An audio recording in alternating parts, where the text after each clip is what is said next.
Christopher Columbus, one of the great European heroes, turns up on the island of Hispaniola. He was welcomed by the native people. They embraced them, they treated them with fantastic hospitality. His soldiers snatched babies from the breasts of their mothers and dashed their heads against the rocks. Children were fed alive to his dogs.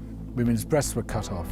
He decided to hang 13 of the Native Americans in Hispaniola to recreate the crucifixion of Jesus, plus the apostles. It's true that the majority of people died there of disease. Disease is introduced by the Europeans unwittingly, but many others were driven to death through overwork, direct murder, through starvation as their resources were taken away. Columbus insisted that everybody bring him a certain amount of gold, and those who failed to do so had their hands cut off.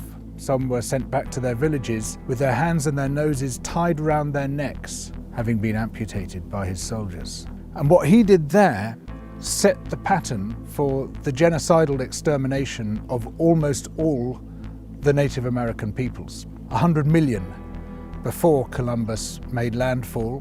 By the 19th century, that had come down to less than 1 million across the Americas. Overtly endorsed by such revered figures as George Washington and Thomas Jefferson, who wrote about the necessity of wiping out Native American peoples.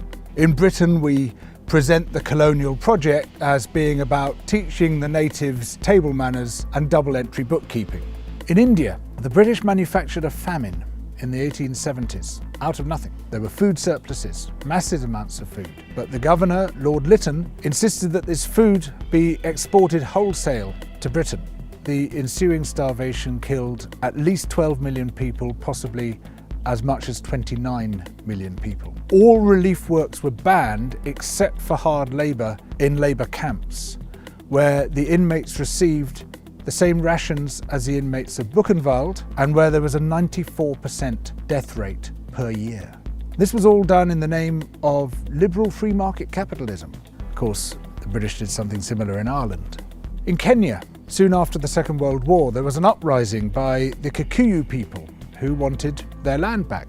The Kikuyu were herded into concentration camps and fortified villages, almost the entire population of over 1 million people. People were systematically tortured to death. They invented a new kind of pliers whose purpose was first to crush men's testicles and then to cut them off. They raped women with bayonets. They raped men. Similarly, a favoured technique was to ram sand up the rectum with a stick. Sometimes they were rolled up in barbed wire and kicked around the compound until they bled to death. Some of the British soldiers boasted about this. This is within living memory. The colonial secretary lied about it. The papers documenting it were burnt. The impact of the rich and powerful nations has been so phenomenally murderous and destructive that it has been completely airbrushed from our national consciousness.